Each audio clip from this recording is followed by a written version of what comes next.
My father was, he's on the left here, my father was officer of the General Staff of the Soviet Army. He was inspector of land forces, Soviet troops stationed in countries like Mongolia, Cuba, East European countries.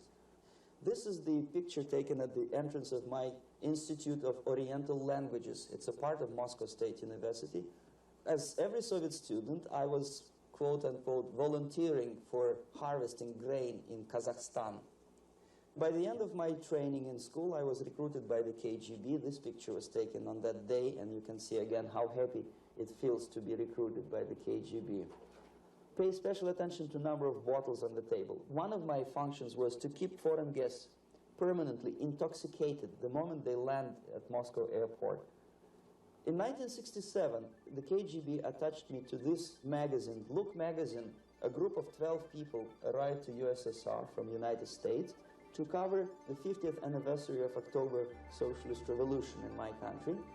From the first page to the last page, it was a package of lies.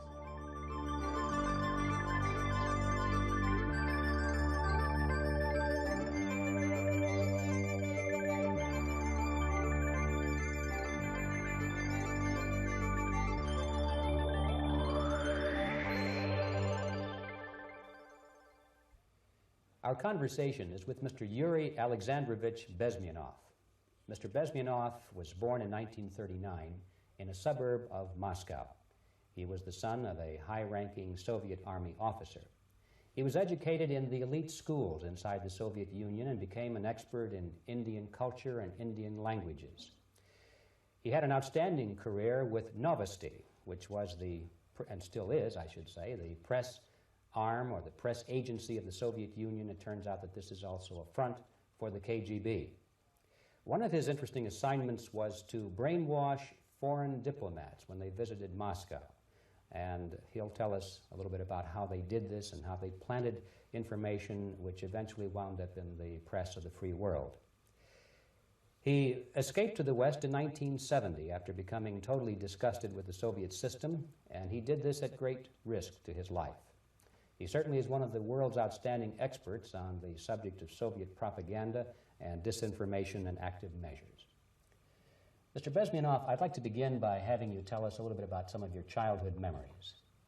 Well, the most vivid memory of my childhood was Second World War, or to be more precise, the end of the Second World War, when all of a sudden United States, from a friendly nation, which helped us to defeat Nazism, turned overnight into a deadly enemy. And it was very shocking because all newspapers were trying to present an image of belligerent, aggressive American imperialism. Most of the things that we were taught is that United States is aggressive power, which is just about to invade our beautiful, free, socialist country, that American CIA is dropping Colorado beetles on our beautiful potato fields to eliminate our crops. And each schoolboy had a picture of Colorado bug on the back page of his notebook. And we were instructed to go into collective fields to search for those little Colorado bugs. Of course, we couldn't find any. Neither we could find many potatoes. And that was explained again by the encroachments of the decadent imperialist power. The anti-American paranoia, hysteria in the Soviet propaganda was to such of such a higher degree that many less skeptical people or less stubborn would really believe that the United States is just about to invade our beautiful motherland, and some secretly hope that it will come true. That's interesting. Yes. Well, getting back to life inside the Soviet Union or inside communist countries in general, in this country, at the university level primarily, we read and hear that the Soviet system is different from ours, but not that different, and that there is a convergence developing between all of the systems of the world, and that really it doesn't make an awful lot of difference what system you live under because you have corruption and dishonesty and tyranny and all that sort of thing. From your personal experience, what is the difference between life under communism and life in the United States? Well, life is obviously very much different for simple reason that the Soviet Union is a state capitalist economically. It's a state capitalism where an individual has absolutely no rights, no value, his life is nothing, it's just like an insect. He is disposable, whereby in the United States, even the worst criminal is treated as a human being. He has a fair trial, and some of them capitalize on their crimes. They publish their memoirs in their prisons and get handsomely paid by your crazy publishers. The differences, of course, in the daily life are very various, depending on whom we are talking about. In my own private life, I never suffered from communism simply because I was brought up in a family of high-ranking military officer. Most of the doors were open for me. Most of my expenses were paid by the government, and I never had any troubles with the authorities or with the police. So, in other words, I would say I enjoyed, or I had good reasons to enjoy, all the advantages of so-called socialist system. My main motivations to defect had nothing to do with affluence. It was mainly moral indignation, moral protest, rebellion against the inhuman methods of the Soviet system. Well, specifically, what did you object to? I objected, first of all, against oppression of my own dissidents and intellectuals. And that was the most disgusting thing that I witnessed as a young man, young student, who was brought up a very troublesome period in our history, from Stalin to Khrushchev, from total tyranny and oppression to some kind of liberalization. Second, when I started working for the Soviet embassy in India, to my horror, I discovered that we are millions times more oppressive than any colonial or imperialist power in the history of mankind. That my country brings to India not freedom, progress, and friendship between the nations, but racism, exploitation, and slavery, and of course economical inefficiency to this country. Since I fell in love with India, I developed something which by KGB standards is extremely dangerous thing. It's called split loyalty, when an agent likes a country of assignment more than his own country. I literally fell in love with this beautiful country, a country of great contrasts, but also great humility, great tolerance, and philosophical and intellectual freedoms. My ancestors used to live in caves and eat raw meat when India was a highly civilized nation 6,000 years ago. So obviously the choice was not to the advantage of my own nation. I decided to defect and to entirely dissociate myself from that brutal regime. Mr. Bezmenov, we've read a lot about the concentration camps and the slave labor camps under the Stalin regime. Now the general impression in America is that those things are part of the past. Are they still going on today, or what is the status? Yes. There is no qualitative change in the Soviet concentration camp system. There are changes in numbers of prisoners. Again, this is unreliable Soviet statistics. We don't know how many political prisoners are there in the Soviet concentration camps. But we sure know from various sources that at each particular time there are close to 25 to 30 million of Soviet citizens who are virtually kept as slaves in forced labor camp system. The size of the population of a country like Canada is serving terms as prisoners. Incredible. So I would say that those intellectuals who try to convince American public that concentration camp system is a thing of a past are either conscientiously misleading public opinion, or they are not very intellectual people. They're selectively blind. They lack intellectual honesty when they say that. Well, we've spoken about the intellectuals in this country and also the intellectuals in the Soviet Union. What about down at the broad mass level? Do the people in general, the working people, the workers in general in the Soviet Union, do they support the system? Do they tolerate it? What is their attitude? Well, average Soviet citizen, if there is such an animal, of course, does not like the system because it hurts, it kills. he may not understand the reasons. He may not have enough information or educational background to understand.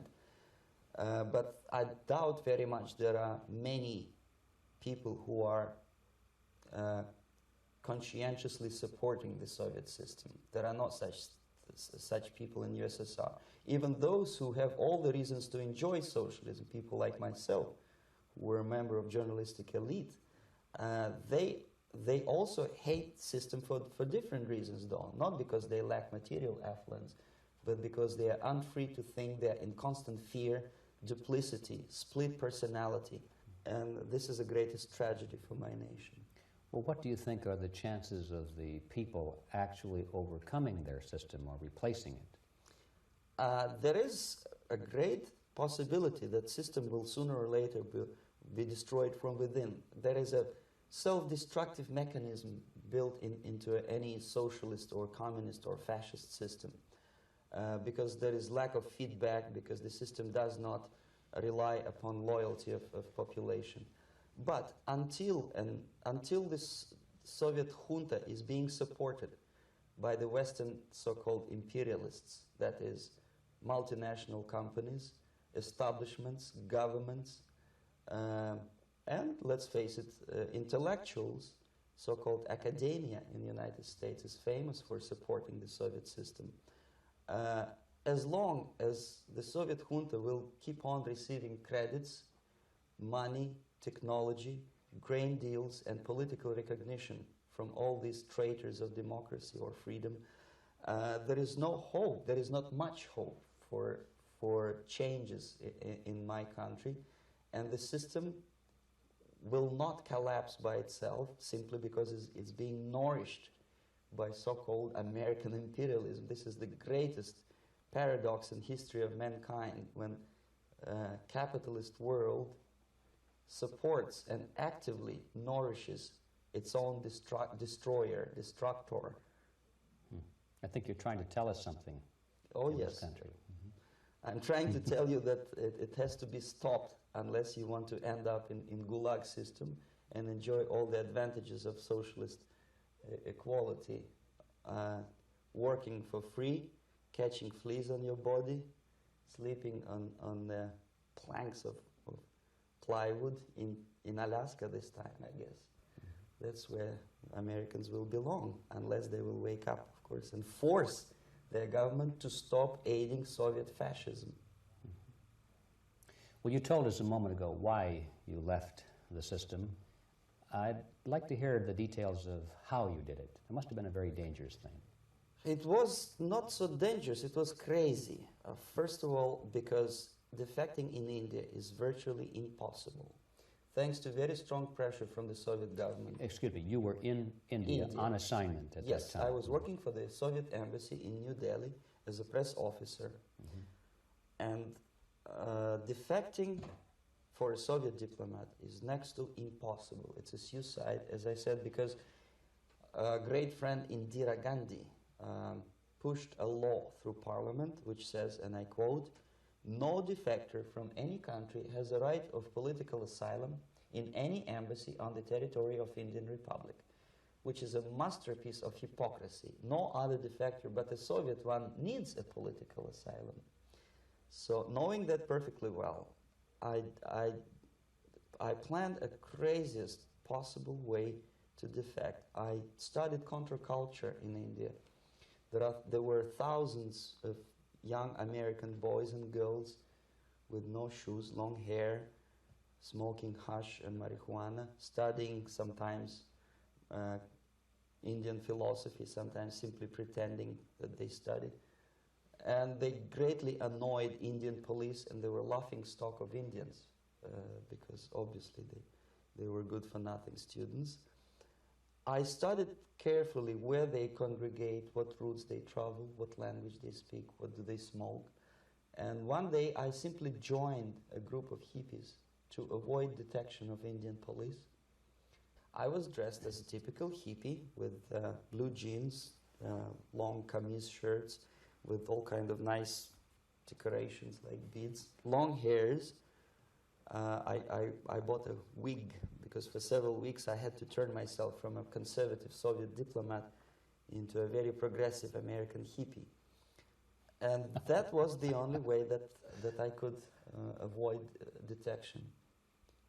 It was very interesting experience, but it was necessary because from my own knowledge as a member of Soviet embassy staff, I knew that there were many cases when Soviet defectors were betrayed by Indian police, and also some Western embassies played a very dirty role in betraying the Soviet defectors.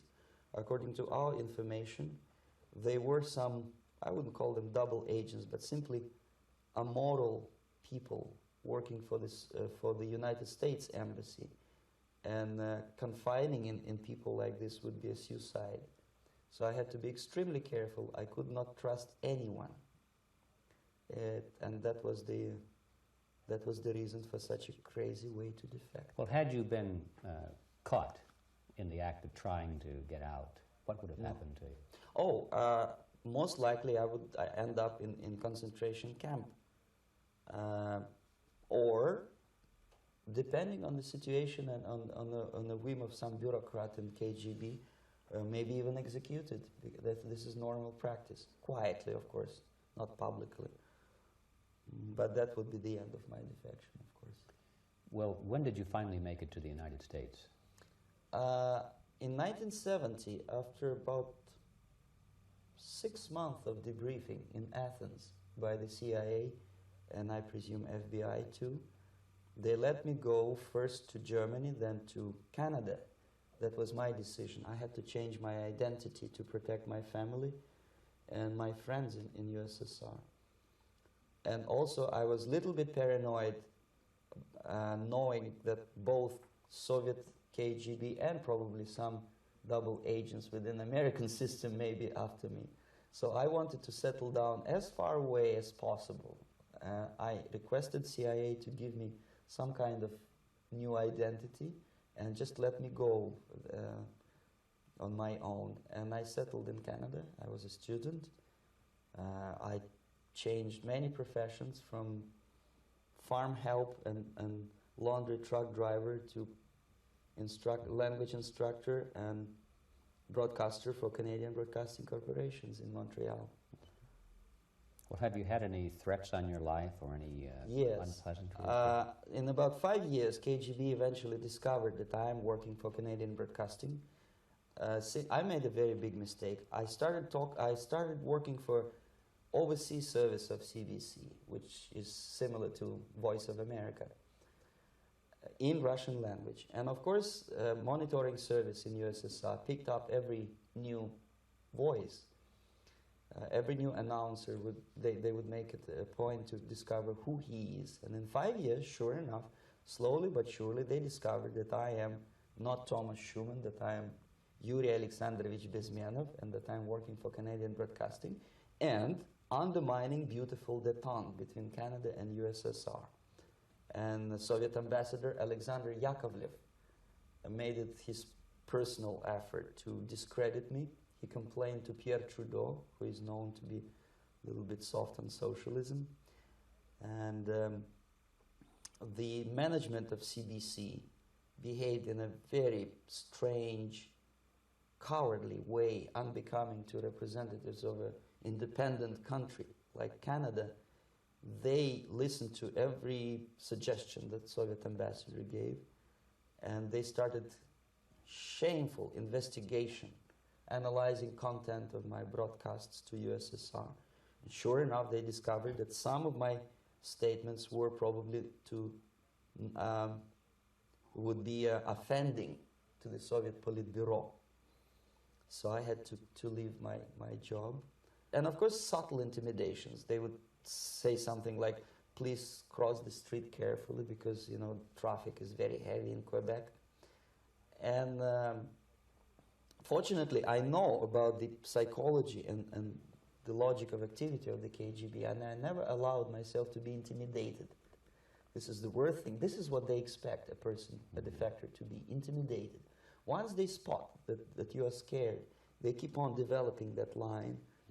And then eventually you either have to give up entirely and work for them, or they neutralize you. They would definitely stop all kind of political activity, which they failed to do in my case, because I was stubbornly working for the Canadian Broadcasting. And in response to their intimidations, I said that, look, this is a free country, and I am as free as you are. And I also can drive very fast. And gun control is not yet established in Canada, so I had a couple of good shotguns in my basement. So welcome to visit me someday with your Kalashnikov's machine guns. So obviously it didn't work. Intimidation didn't work. So they tried different approach, as I described. They approached on the highest level, on the level of Canadian bureaucracy. And on that level they were successful. On that level they were successful. On individual level they failed flat. Mr. Bezmenov has brought a series of slides with him that he has taken from the Soviet Union, and I think this is a good time to take a look at the slides. Yes. Now, the viewers will be able to see these slides as we talk about them. Yes, this is a collection of slides which are, some of them are snapshots from my family album, some of them are documents which I smuggled from the Soviet embassy, and some are reproductions from local mass media. I usually show them to establish my credibility as a defector. This is a picture of my native town, Mытищи, about 20 miles north from Moscow. Characteristically, there's a statue of Comrade Lenin in the central square. This is myself at the age of 7, again, characteristically, under the statue of Comrade Stalin, extending his friendly hand to peoples of the world. At that age, of course, I was still idealistically minded young communist, and I still believe that sooner or later things will go for better. But I realized that the system stinks, that something is fishy, and that ideology is fake. And the propaganda about advanced Soviet agriculture simply didn't meet the criteria of reality. If they talk about abundance of food and there is none in the stores, there must be something wrong. My father was, he is on the left here, my father was officer of the General Staff of the Soviet Army. He was inspector of land forces, Soviet troops stationed in countries like Mongolia, Cuba, East European countries. Were he alive today, most likely he would be inspecting Soviet troops in Nicaragua, Angola, and many other parts of the world. Fortunately, he died and he didn't see the disgrace, because deep inside he was a Russian patriot. He didn't like the idea of expanding Soviet military might, especially in the areas where we were not welcomed at all. Unlike many other military officers, he was reporting directly to the Minister of Defense, bypassing KGB and diplomatic service. In other words, he was a trusted military professional. And my impression that this type of people are much less hawkish and adventuristic than party bureaucrats in Kremlin. When American mass media describes Soviet military as potentially dangerous counterpart for Pentagon, I simply laugh, because I know better. I know that the most dangerous part of the Soviet power structures are not military at all. Most likely, if they come to power in my country, they'll be more sensible negotiators for nuclear disarmament and withdrawal of the Soviet troops from many parts of the world. But if someone from the party structure or the KGB structure were to give the orders for a military they have to obey, they yes, would follow. Because they are professional military. But you see, the triangle of power and hate in USSR is the party at the top, the party elite, the oligarchy of the party, then the military and the KGB at the bottom. They hate each other. And the most hated triangle, the most hated corner of the triangle is the Communist Party bureaucrats. They are the most adventuristic, senile megalomaniacs. They can start war, I wouldn't be surprised. Not the military. They know what war is. At least my father did. This is the picture taken at the entrance of my Institute of Oriental Languages. It's a part of Moscow State University. I graduated in 1963, and Now, excuse me, which one were you on? I am on the right. You're on the right. And on the left is my my schoolmate Vadim Smirnov, who later was an apparatchik in the Central Committee Soviet Union Communist Party. What is an apparatchik? It's a functionary, something like civil service in British Empire. Someone who is never fired from the service. He stays there internally. He may not be promoted too high, but he's a dependable bureaucrat who will stay forever. I studied not only languages, but also history, literature, even music. On this picture, I'm trying to learn how to play Indian musical instrument. I even tried to look like an Indian when I was second-year student. Not bad, right? Yes, actually it was strongly encouraged by the instructors in my school, because the graduates of my school were later on employed as diplomats, foreign journalists, or spies. As every Soviet student, I was quote-unquote volunteering for harvesting grain in Kazakhstan. This is the biggest agricultural blunder of the Soviet government. But I didn't have much choice, of course, because the communist motto borrowed from the Bible says, "Those who do not work shall not eat." And you can see me eating, therefore I was working, and you can see how happy I was about it. I went through a very extensive physical and military training, including the military games in areas, suburban areas of Moscow. And here, for example, we are on a tour in Arkhangelsk area. And by the end of my training in school, I was recruited by the KGB. This picture was taken on that day, and you can see again how happy it feels to be recruited by the KGB. Our conversation with Yuri Alexandrovich Bezmenov, who is a defector from the Soviet Union, a former propaganda agent for Novosti and the KGB, will continue after this message.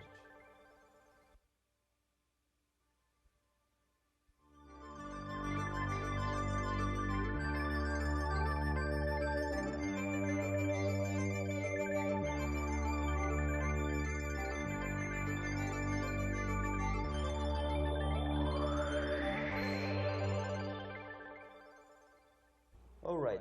As every student in USSR, I went through very extensive physical and military training and civil defense training too. Unlike in the United States, where civil defense is virtually non-existent, zero.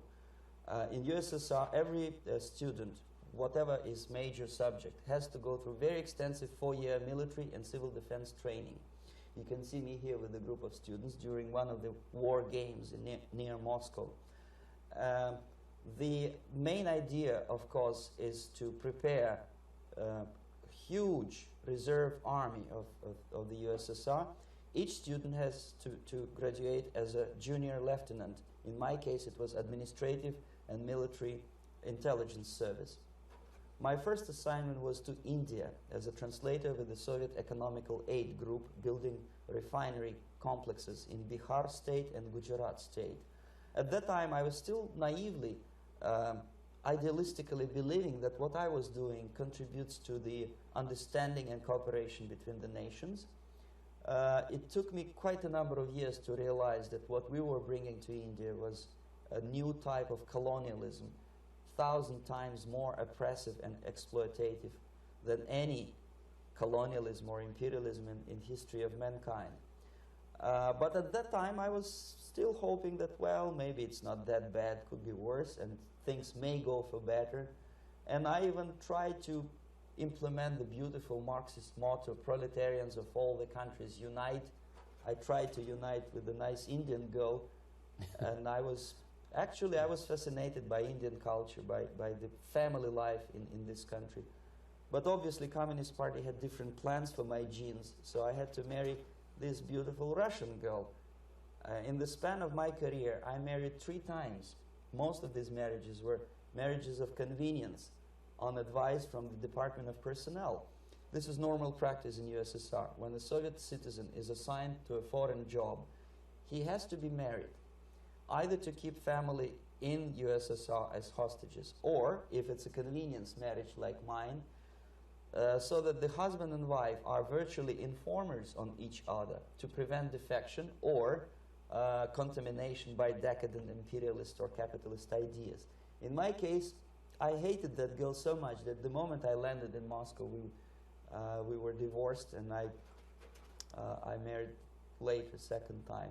By the end of my first assignment in India, I was promoted to the position of public relation officer. You can see me here translating a speech by a Soviet boss. And you're on the right. I'm on the right here, yes. And it was, the occasion was commissioning of the refinery complex in Bihar, Barauni. Back in Moscow, I was immediately recruited by Novosti Press Agency, which is a propaganda and ideological subversion front for the KGB. 75% of the members of the Novosti are commissioned officers of the KGB. The other 25 are, like myself, co-opted agents who are assigned to specific operations. In this particular case, you can see me talking to students of Lumumba Friendship University in Moscow. This is a huge school under the direct control of the KGB and Central Committee, where future leaders of the so-called national liberation movements are being educated and selected carefully. And some of them have absolutely, this, for example, is a group of students from Lumumba. They don't look like students at all. They look more like military, and that's exactly what they were. They were dispatched back to their countries to be leaders of the so-called national liberation movements, or to be translated into normal human language, leaders of international terrorist groups. Another area of activity when I was working for the Novosti was to accompany groups of so-called progressive intellectuals, writers, journalists, publishers, teachers, professors of colleges. You can see me here in Kremlin. I'm second on the left, with a group of Pakistani and Indian intellectuals. Most of them pretended they don't understand that we are actually working on behalf of the Soviet government and the KGB. They pretended that they are actually being guests, VIP intellectuals, that they are treated according to their merits and their intellectual abilities. For us, they were just a bunch of political prostitutes to be taken advantage for various propaganda operations. Therefore, you can see perfectly well the senior colleague of mine on the left doesn't really have that much respect on his face, and myself with a very skeptical smile, typical KGB sarcastic smile, anticipating another victim of ideological brainwashing. This is how a typical conference in Novosti headquarters in Moscow looked like. Sitting in the middle is Boris Burkov, the then director of Novosti Press Agency, high-ranking party bureaucrat in the Department of Propaganda. I am standing next to a famous Indian poet, Sumitranandan Pant. He was famous because he was an author. He was the author of a famous poem titled Rhapsody to Lenin. That's why he was invited to USSR, and everything was paid by the Soviet government. Pay special attention to number of bottles on the table. This is one of the ways to kill the awareness or curiosity of foreign journalists. One of my functions was to keep foreign guests permanently intoxicated the moment they land at Moscow airport. I had to take them to the VIP lounge and toast to friendship and understanding between the nations of the world.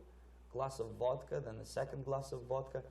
And in no time, my guests would be feeling very happy. They would see everything in kind of pink, nice color. And that's the way I had to keep them permanently for the next 15 or 20 days. At a certain point in time, I had to withdraw alcohol from them so that some of them who are the most recruitable would feel a little bit shaky, guilty, trying to remember what they were talking last night. That's the time to approach them with all kind of nonsense, such as joint communique or statement for Soviet propaganda. That's the time they are the most flexible. And of course, what they didn't understand, they didn't realize or pretended not to realize, that myself, who was drinking together with them, was not drinking at all. I had ways to get rid of alcohol through various techniques, including special pills which were given to me by my colleagues. But they were taking it seriously. In other words, they would consume quite large volumes of alcohol and feel quite uneasy next morning. In 1967, the KGB attached me to this magazine, Look magazine. A group of 12 people arrived to USSR from United States to cover the 50th anniversary of October Socialist Revolution in my country. From the first page to the last page, it was a package of lies, propaganda cliché, which were presented to American readers as opinions and deductions of American journalists. Nothing could be far from truth. These were not opinions. They were not opinions at all. They were the clichés which the Soviet propaganda wants American public to think that they think. If it does make any sense at all. It sure does, because from the viewpoint of the Soviet propaganda, although there are some subtle criticisms of the Soviet system, the basic message is that Russia today is a nice, functioning, efficient system supported by majority of population. That's the biggest lie. And of course, American intellectuals and journalists from Look magazine elaborated on that untruth in various different ways. They intellectualized that lie. They found all kinds of justifications for telling lies to American public. Excuse me, it was partly your job to make sure that they got these ideas, yes, and accepted them as their own ideas. Right. Actually, even before they arrived to USSR, and they paid astronomical sum of money for that visit, they were submitted, this Novosti Press Agency developed so-called backgrounders, 20-25 pages of information and opinions which were presented to the journalists even before they bought their tickets to Moscow. They had to analyze the situation, and judging on their reaction to that backgrounder, the local Novosti representative or local Soviet diplomat in Washington, D.C. would assess whether they be given visa to USSR or not. So they were selected ahead of time. Yes, they were pre-selected very carefully, and there is not much chance for honest journalists to arrive to USSR and to stay there for 1 year and to bring this package of lies back home. This, for example, is a centerfold of the Look magazine. They presented this monument erected by Communist Party in Stalingrad as the symbol, personification of Russian military might. And they said in the article, which is published on the site, that Soviets are very proud of the victory in the Second World War. This is another big myth, a lie. No sensible people would be proud to lose 20 millions of their countrymen in a war which was started by Genosse Hitler and Comrade Stalin and paid by American multinationals. Most of the Soviet citizens look at this type of monuments with disgust and sorrow, because every family lost father, brother, sister, or child in the Second World War. Yet American journalists who were trying to appease, to please their hosts, presented this picture on the centerfold as the symbol and personification of Soviet national, they call it Russian national spirit. And it was greatest misconception and a very tragic misunderstanding. Of course, Look magazine was not distributed in USSR. The main audience was in the United States. But I presume that many Americans, millions of Americans who were reading Look magazine at that time, had absolutely wrong idea about the sentiments of my nation, about what the Soviets are proud of and what they hate.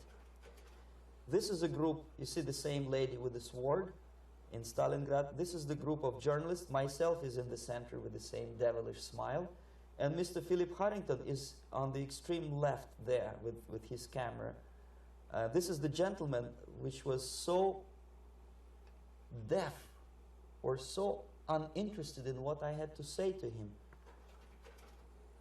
This is the same picture, a blow-up of the same picture. Many guests from various countries, in this particular case from Asia and Africa, were taken by me as a Novosti Press Agency employee for a tour across Siberia, for example. We would show them typical kindergarten, you see, nothing special by American standards, just nice children sitting, eating their breakfast or lunch. What they could not understand, or they pretended not to understand, that this is an exemplary kindergarten. This is not the kindergarten for average person or average family in USSR. And we maintain that illusion in their minds. You can see myself under the red spot in the middle there with the same business-like expression. I'm doing my job. That's what I'm assigned to do, and that's what I was paid to do. But deep inside, I still hope that at least some of these useful idiots would understand that what they are looking at has nothing to do with the level of affluence in my nation. This is a better picture which reflects the true spirit of the Soviet childhood. This picture was printed in a Canadian government publication by mistake. In the middle, you can see children playing on a small courtyard, and the caption goes, "This is a typical kindergarten in Siberia." What these idiots didn't understand, that it is not kindergarten at all. It is a prison for children of political prisoners. But there was not a single mentioning that what they were visiting actually was an area of concentration camps. And the job of people like myself to help them to not to notice that they are actually talking to prisoners. Most of the children were dressed, especially on the occasion of the foreigners' visit. Of course, there were no corpses on the ground. There were no machine gun guards. And well, it looks not very pleasant, as you see. It looks dull, but obviously it does not create an impression that this is actually a prison. Well, did any of the journalists have the curiosity to ask about prisons and that kind of thing? Yes. They were in Siberia. Yes. This is what you associate. Yes, some of them asked questions, and naturally we would give them, for the stupid question, we give them stupid answer. No, there are no prisons in Siberia. No, most of the people who you see are free citizens of USSR. They are very happy to be here, and they are contributing to the glory of the socialist system. Some of them pretended that they believe what I was telling them, and most of them, we may discuss it later, what are the motivations of these people? Why would they stubbornly bring lies to their own population through their own mass media? I have various answers to this. There is not a single explanation. It's a complex of explanations. It's fear, pure biological fear. They understand that they are on the territory of an enemy state, a police state. And just to save their rotten skins and their miserable jobs, their affluence back home, they would prefer to tell a lie than to ask truthful questions and report truthful information. Second, most of these schmucks were afraid to lose their jobs, because obviously if you tell truth about my country, you will not last long as a correspondent of New York Times or Los Angeles Times. They will fire you. What kind of correspondent are you? You obviously cannot find common language with Russians if they kick you out in 24 hours. So just by trying to be conformist to their own editorial bosses, they tried not to offend the sentiments of the Soviet administrators and people like myself. Deep inside, I hope they would insult my or offend my sentiments. Obviously, they preferred not to. Another reason, I refuse to believe it, but obviously, there is another reason. Obviously, it's a greed.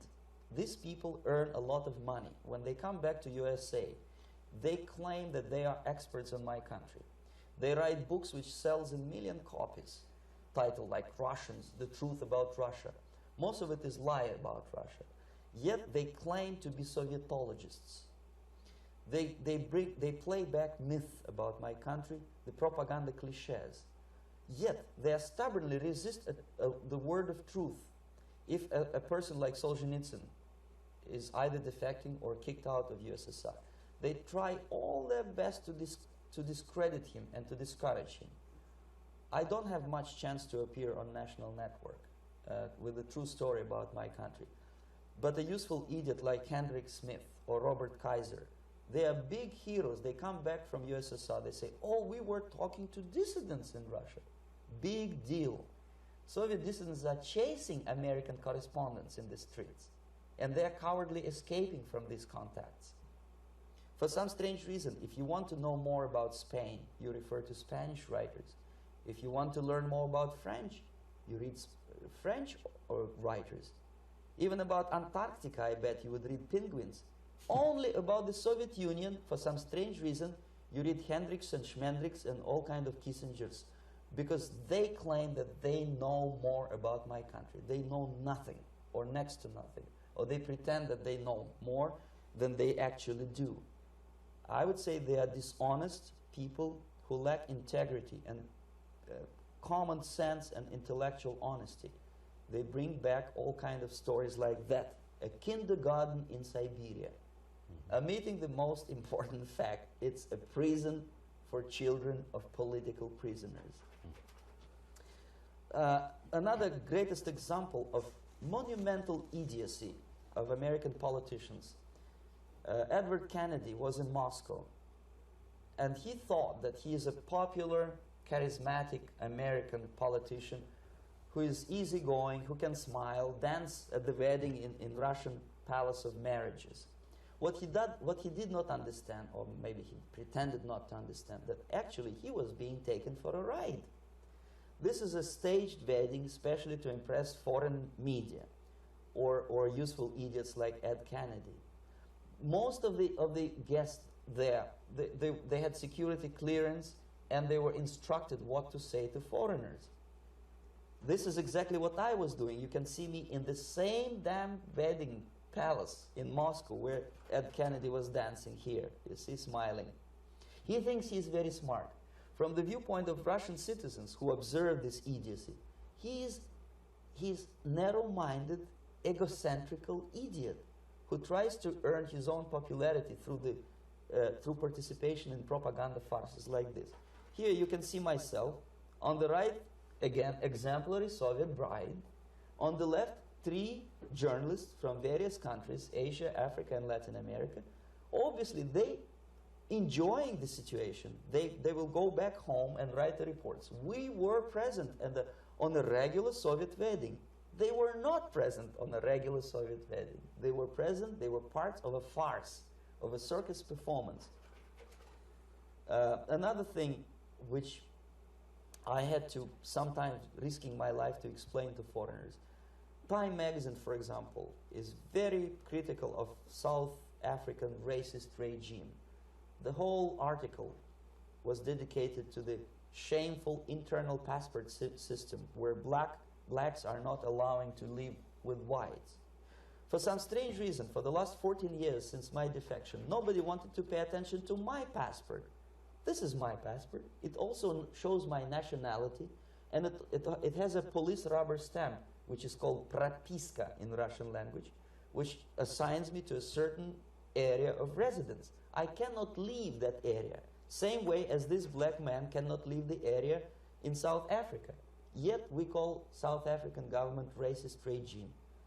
Not a single Jane Schmonda or Fonda is brave enough, courageous enough to come to media and say, look, this is what happens in USSR. I send a copy of my passport to many American liberals and civil rights defenders and all the other useful idiots. They never bothered to answer me back. This shows what kind of integrity, what kind of honesty these people are. They're a bunch of hypocrites because they don't want to recognize a good example of racism in my country. This is the first stage of befriending a professor. You can see myself on the left with the same James Bond smile. On the right is my KGB supervisor, Comrade Leonid Mitrokhin, and in the middle a professor of political science in Delhi University. The next stage would be to invite him to a gathering of Indo-Soviet Friendship Society. There he is sitting next to his wife before he is being sent to USSR for a free trip. Everything is paid by the Soviet government. He was made to believe that he is invited to USSR because he is a talented, sober-thinking intellectual. Absolutely false. He is invited because he is a useful idiot, because he would agree and subscribe to most of the Soviet propaganda cliché. And when he is coming back to his own country, he is going for years and years to teach the beauties of Soviet socialism to newer and newer generations of his students, thus promoting the Soviet propaganda line. The KGB was even curious about this gentleman. It may look innocent. Maharishi Mahesh Yogi, a great spiritual leader, or maybe a great charlatan and crook, depending on from which side you're looking at him. Beatles were trained at his ashram in Hardwar in India how to meditate. Mia Farrow and other useful idiots from Hollywood visited his school, and they returned back to United States absolutely zonked out of their minds with marijuana, hashish, and crazy ideas of meditation. To meditate, in other words, to isolate oneself from the current social and political issues of your own country, to get into your own bubble, to forget about troubles of the world. Obviously, KGB was very fascinated with such a beautiful school, such a brainwashing center for stupid Americans. I was dispatched by the KGB to check what kind of VIP Americans attend this school. That's you on the left. Yes, I'm on the left. I was trying to get enrolled in that school. Unfortunately, the Maharishi Mahesh Yogi asked too much. He wanted $500 American for enrollment. But my function was not actually to get enrolled in the school. My function was to discover what kind of people from United States attend this school. And we discovered that, yes, there are some influential members of family, public opinion makers of United States who come back with the crazy stories about Indian philosophy. Indians themselves look upon them as idiots, useful idiots. To say nothing about KGB, who looked at them as extremely naive, misguided people. Obviously, a VIP, say a wife of a congressman or a prominent Hollywood personality, after being trained in that school, is much more instrumental in the hands of manipulators of public opinion and KGB than a normal person who understands, who looks through this type of fake religious training. Why would they be more susceptible to manipulation? I just mentioned that because, you see, a person who is too much involved in introspective meditation. You see, if you carefully look what Maharishi Mahesh Yogi is teaching to Americans, is that most of the problems, most of the burning issues of today can be solved simply by meditating. Don't rock the boat. Don't get involved. Just sit down, look at your navel, and meditate. And the things, due to some strange logic, due to cosmic vibration, will settle down by themselves.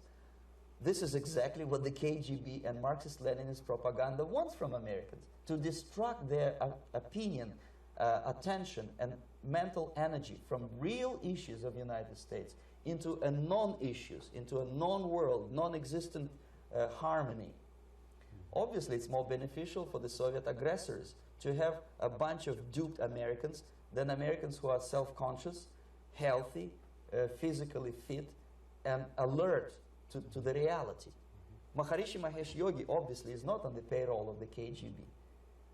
But whether he knows it or not, he contributes greatly to demoralization of American society. And he's not the only one. There are hundreds of those gurus who come to your country to capitalize on naivete and stupidity of Americans. It's a fashion. It's a fashion to meditate. It's a fashion not to be involved. So obviously, you can see that if KGB were that curious, if they paid my trip to Hardwar, if they assigned me to that strange job, obviously they were very much fascinated. They were convinced that that type of brainwashing is very efficient and instrumental in demoralization of the United States. Our conversation with Yuri Alexandrovich Bezmenov, who is a defector from the Soviet Union, a former propaganda agent for Novosti and the KGB, will continue after this message.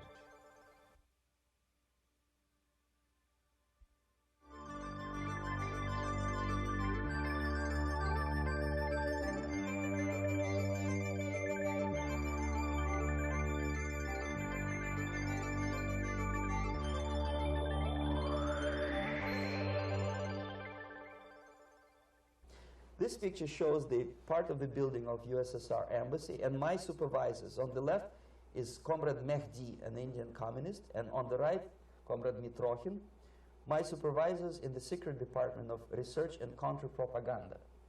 It has nothing to do with either research or counter-propaganda. Most of the activity of that department was to compile huge volume of information on individuals who were instrumental in creating public opinion. Publishers, editors, journalists, actors, educationalists, professors of political science, members of parliament, representatives of business circles. Most of these people were divided roughly in two groups. Those who would toe the Soviet foreign policy, they would be promoted to the positions of power through media and public opinion manipulation. Those who refused the Soviet influence in their own country would be character assassinated or executed physically come revolution. Same way as in the small town of Hue in South Vietnam, several thousands of Vietnamese were executed in one night when the city was captured by Viet Cong for only 2 days. And American CIA could never figure out how could possibly communists know each individual, where he lives, where to get him, and would be arrested in one night, basically in some 4 hours before dawn, put on a van, taken out of the city limits and shot. The answer is very simple. Long before communists occupied the city, there was extensive network of informers, local Vietnamese citizens, who knew absolutely everything about people who are instrumental in public opinion, including barbers and taxi drivers. Everyone who was sympathetic to the United States was executed. Same thing was done under the guidance of the Soviet embassy in Hanoi, and same thing I was doing in New Delhi. To my horror, I discovered that in the files where people were doomed to execution, there were names of pro-Soviet journalists with whom I was personally friendly. Pro-Soviet? Yes. They were idealistically minded leftists who made several visits to USSR, and yet the KGB decided that come revolution or drastic changes in political structure of India, they will have to go. Why is that? Because they know too much. Simply because, you see, the useful idiots, the leftists who are idealistically believing in the beauty of Soviet socialist or communist or whatever system, when they get disillusioned, they become the worst enemies. That's why my KGB instructors specifically made a point, never bother with leftists. Forget about these political prostitutes. Aim higher. This was my instruction.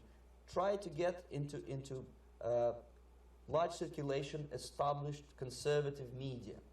Rich, filthy rich movie makers, intellectuals, so-called academic circles. Cynical, egocentric people who can look into your eyes with angelic expression and tell you a lie. These are the most recruitable people, people who lack moral principles, who are either too greedy or too suffer from self-importance. They feel that they matter a lot. These are the people who KGB wanted very much to recruit. But to eliminate the others, to execute the others, don't they serve some purpose? Wouldn't they be the ones they rely on? They serve purpose only at the stage of destabilization of a nation. For example, your leftists in United States, all these professors and all these beautiful civil rights defenders, they are instrumental in the process of the subversion only to destabilize the nation. When their job is completed, they are not needed anymore. They know too much. Some of them, when they get disillusioned, when they see that Marxist-Leninists come to power, obviously they get offended. They think that they will come to power. That will never happen, of course. They will be lined up against the wall and shot. But they may turn into the most bitter enemies of Marxist-Leninists when they come to power. And that's what happened in Nicaragua. You remember most of these former Marxist-Leninists were either put to prison or one of them split, and now he's working against Sandinistas. It happened in Grenada when Maurice Bishop was already a Marxist. He was executed by a new Marxist who was more Marxist than this Marxist. Same happened in Afghanistan when first there was Taraki, he was killed by Amin, then Amin was killed by Babrak Karmal with the help of KGB. Same happened in Bangladesh when Mujibur Rahman, very pro-Soviet leftist, was assassinated by his own Marxist-Leninist military comrades. It's the same pattern everywhere. The moment they serve their purpose, all the useful idiots are either be executed entirely, all the idealistically minded Marxists, or exiled or put in prisons, like in Cuba. Many former Marxists are in Cuba, in prison. So most of the Indians who were cooperating with the Soviets, especially with our Department information of the USSR embassy were listed for execution. And when I discovered that fact, of course I was sick. I was mentally and physically sick. I thought that I'm going to explode one day during the briefing at the ambassador's office. I would stand up and say something that we are basically a bunch of murderers. That's what we are. It has nothing to do with friendship and understanding between the nation and blah, blah, blah. We are murderers. We behave as a bunch of thugs in a country which is hospitable to us, a country with ancient traditions. But I did not defect. I tried to get the message across. To my horror, nobody wanted even to listen, least of all to believe what I had to say. And I tried all kinds of tricks. I would leak information through letters or lost documents or something like that. And still I got no message. The message was not published, even in the conservative mass media of India.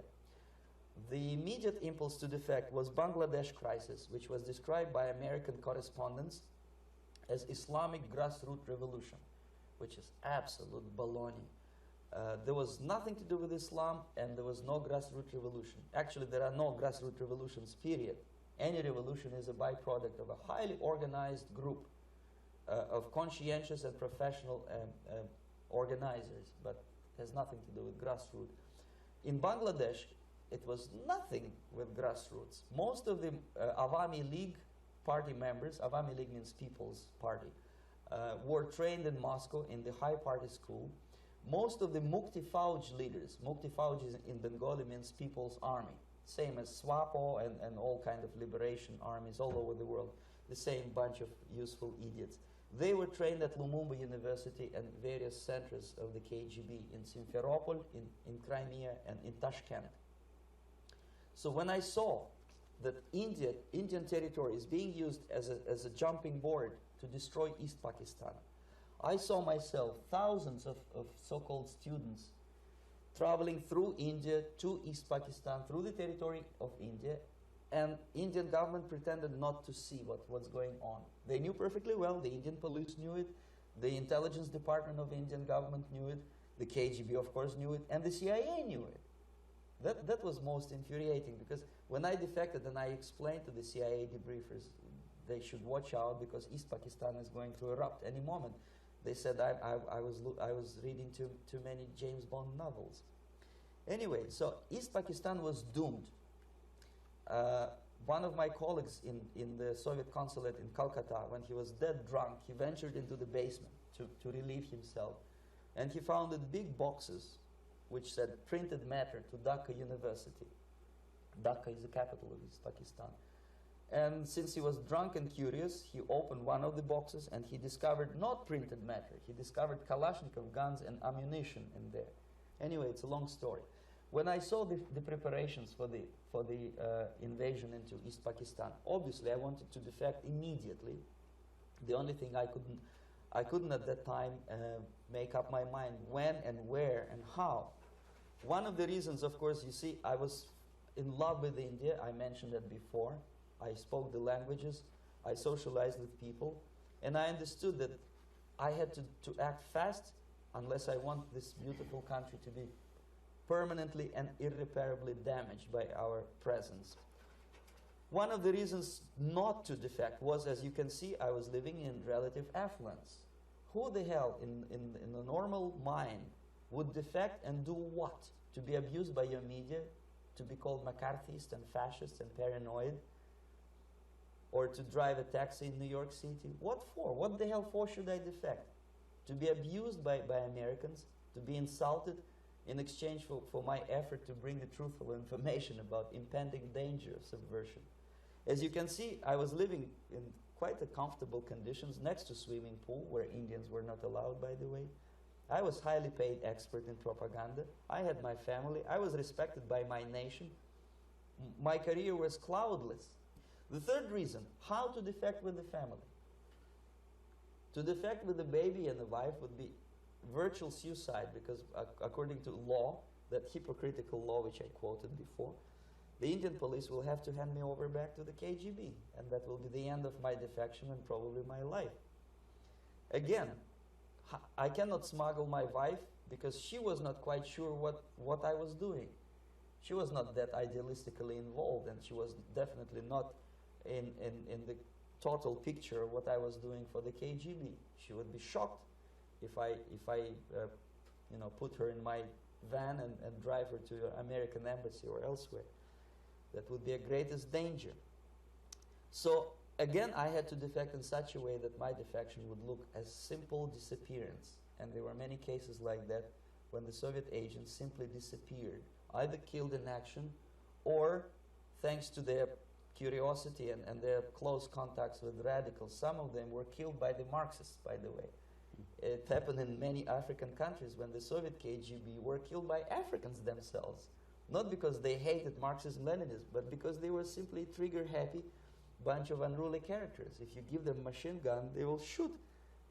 And some of the Soviets obviously were not careful enough to protect themselves, and they got into embarrassing situations when they were shot at the crossfire between factions of so-called liberation movements. Anyway, so I decided, as I said, to study the counterculture. I decided this probably would be the best way to disappear. I socialized with characters like this. On the left, you see, he's a barefoot American hippie. It took me quite a long time to study exactly what they were doing and how to mix with them. But eventually I did it. Most of Indian newspapers carried my picture and promise of 2,000 rupees for information about my whereabouts. But they were looking for the wrong person, because they obviously tried to stop a young Soviet diplomat in white shirt and tie, and this is how I looked at the time of defection. Nobody could possibly think that a Soviet diplomat would be as crazy as to join a bunch of hippies. That's you. Yes, travel India and smoke hash. So I made it literally almost like a Hollywood-style detective story. From under the nose of the KGB in Bombay airport, I landed the plane and I flew to Greece, where I was debriefed by the CIA. That's basically that's all for my slides. We can turn off the projector, and that's very interesting. Well, you spoke several times before about ideological subversion. That is a phrase that I'm afraid some Americans don't fully understand. When the Soviets use the phrase ideological subversion, what do they mean by it? Ideological subversion is the process which is legitimate, overt, and open. You can see it with your own eyes. All you have to do, all American mass media has to do, is to unplug their bananas from their ears, open up their eyes, and they can see it. There is no mystery. There is nothing to do with espionage. I know that espionage intelligence gathering looks more romantic. It sells more deodorants through the advertising, probably. That's why your Hollywood producers are so crazy about James Bond type of thrillers. But in reality, the main emphasis of the KGB is not in the area of intelligence at all. According to my opinion and opinion of many defectors of my caliber, only about 15% of time, money, and manpower is spent on espionage as such. The other 85% is a slow process which we call either ideological subversion or active measures, активные мероприятия in the language of the KGB, or psychological warfare. What it basically means is to change the perception of reality of every American to such an extent that despite of the abundance of information, no one is able to come to sensible conclusions in the interests of defending themselves, their families, their community, and their country. It's a great brainwashing process which goes very slow, and it's divided in 4 basic stages. The first one being demoralization. It takes from 15 to 20 years to demoralize a nation. Why that many years? Because this is the minimum number of years which requires to educate one generation of students in the country of your enemy, exposed to the ideology of the enemy. In other words, Marxism-Leninism ideology is being pumped into the soft heads of at least 3 generations of American students without being challenged or counterbalanced by the basic values of Americanism, American patriotism. The result you can see. Most of the people who graduated in the 60s, dropouts or half-baked intellectuals, are now occupying the positions of power in the government, civil service, business, mass media, educational system. You are stuck with them. You cannot get rid of them. They are contaminated. They are programmed to think and react to certain stimuli in a certain pattern. You cannot change their mind, even if you expose them to authentic information, even if you prove that white is white and black is black. You still cannot change the basic perception and the logic of behavior. In other words, these people, the process of demoralization is complete and irreversible.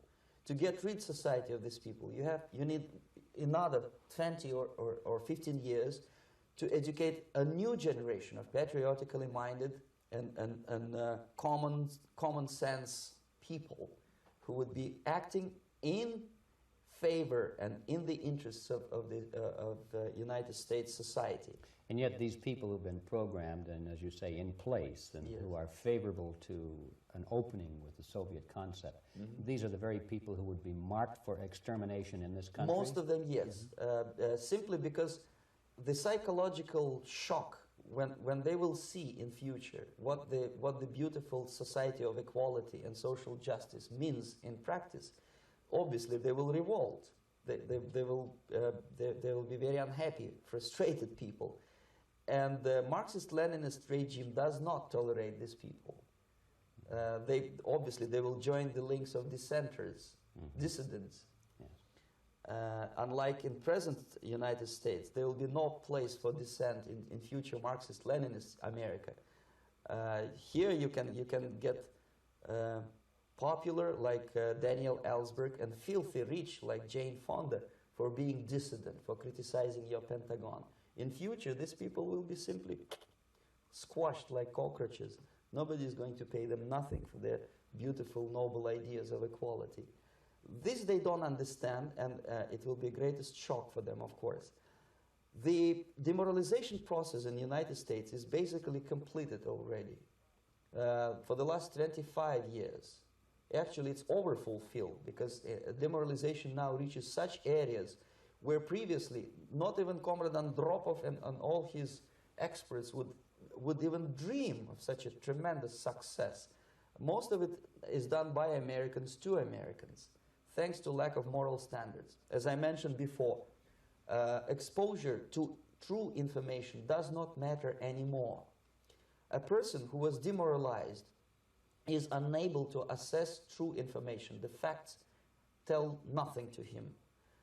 Even if I shower him with information, with authentic proof, with documents, with pictures, even if I take him by force to the Soviet Union and show him concentration camp, he will refuse to believe it until he is going to receive a kick in his fat bottom.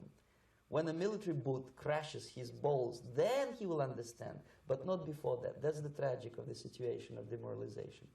So basically, America is stuck with demoralization, and unless, even if you start right now, here, this minute, you start educating new generation of Americans, it will still take you 15 to 20 years to turn the tide of ideological perception of reality back to normalcy and patriotism. The next stage is destabilization. This time, subverter does not care about your ideas and the patterns of your consumption. Whether you eat junk food and get fat and flabby, doesn't matter anymore. This time, and it takes only from 2 to 5 years to destabilize a nation, what matters is essentials: economy, foreign relations, defense systems. And you can see it quite clearly that in some areas, in such sensitive areas as defense and economy, the influence of Marxist-Leninist ideas in the United States is absolutely fantastic. I could never believe it 14 years ago when I landed in this part of the world that the process will go that fast. The next stage, of course, is crisis. It may take only up to 6 weeks to bring a country to the verge of crisis. You can see it in Central America now. And after crisis, with a violent change of power, structure, and economy, you have so-called the period of normalization. It may last indefinitely. Normalization is a cynical expression borrowed from Soviet propaganda, When the Soviet tanks moved into Czechoslovakia in '68, Comrade Brezhnev said, now the situation in brotherly Czechoslovakia is normalized. This is what will happen in the United States if you allow all these schmucks to bring the country to crisis, to promise people all kind of goodies and the paradise on earth, to destabilize your economy, to eliminate the principle of free market competition, and to put a big brother government in Washington, D.C., with benevolent dictators like Walter Mondale, who will promise lots of things, never mind whether the promises are fulfillable or not. He will go to Moscow to kiss the bottoms of new generation of Soviet assassins, never mind. He will create false illusions that the situation is under control. Situation is not under control. Situation is disgustingly out of control. Most of the American politicians, media, and educational system trains another generation of people who think they are living at a peacetime. False. United States is in a state of war, undeclared total war against the basic principles and the foundations of this system. And the initiator of this war is not Comrade Andropov, of course. It's the system. However ridiculous it may sound, the world communist system or the world communist conspiracy, whether I scare some people or not, I don't give a hoot. If you are not scared by now, nothing can scare you. But you don't have to be paranoid about it. What actually happens now, that unlike myself, you have literally several years to live on unless the United States wake up. The time bomb is ticking. With every second, the disaster is coming closer and closer. Unlike myself, you will have nowhere to defect to, unless you want to live in Antarctica with penguins. This is it. This is the last country of freedom and possibility. Okay, so what do we do? What is your recommendation to the American people? Well, the immediate thing that comes to my mind is, of course, there must be a very strong national effort to educate people in the spirit of real patriotism, number one. Number two, to explain them the real danger of socialist, communist, whatever, welfare state, big brother government. If people will fail to grasp the impending danger of that development, nothing ever can help United States. You may kiss goodbye to your freedom, including freedoms to homosexuals, to prison inmate. All this freedom will vanish, evaporate in 5 seconds, including your precious lives. The second thing, the moment at least part of the United States population is convinced that the danger is real, they have to force their government. And I'm not talking about sending letters, signing petitions, and all this beautiful, noble activity. I'm talking about forcing United States government to stop aiding communism. Because there is no other problem more burning and urgent than to stop the Soviet military-industrial complex from destroying whatever is left of the free world. And it is very easy to do. No credits, no technology, no money, no political or diplomatic recognition, and of course no such idiocy as grain deals to USSR. The Soviet people, 270 millions of Soviets, will be eternally thankful to you if you stop aiding a bunch of murderers who sit now in Kremlin and whom President Reagan respectfully calls government. They do not govern anything, least of all such complexity as the Soviet economy. So basic, two very simple, maybe too simplistic answers or solutions, but nevertheless, they are the only solutions. Educate yourself. Understand what's going on around you. You are not living at a time of peace. You are in a state of war. And you have precious little time to save yourself. You don't have much time, especially if you are talking about young generation. There's not much time left for convulsions and sexual masturbation to the beautiful disco music. Very soon it will go, just overnight. If we are talking about capitalists or wealthy businessmen, I think they are selling the rope on which they will hang very soon. If they don't stop, if they cannot curb their unsettled desire for profit, And if they keep on trading with the monster of the Soviet communism, they are going to hang very soon. And they will pray to be killed, but unfortunately they will be sent to Alaska probably to manage industry of slaves. It's simplistic. I know it sounds unpleasant. I know Americans don't like to listen to things which are unpleasant. But I have defected not to tell you the stories about such idiocy as microfilm, James Bond type espionage. This is garbage. You don't need any espionage anymore. I have come to talk about survival. It's a question of survival of this system. You may ask me, what is it in for me? Survival, obviously, because unlike, as I said, I am now in your boat. If we sing together, we'll sing beautifully together. There is no other place on this planet to defect to.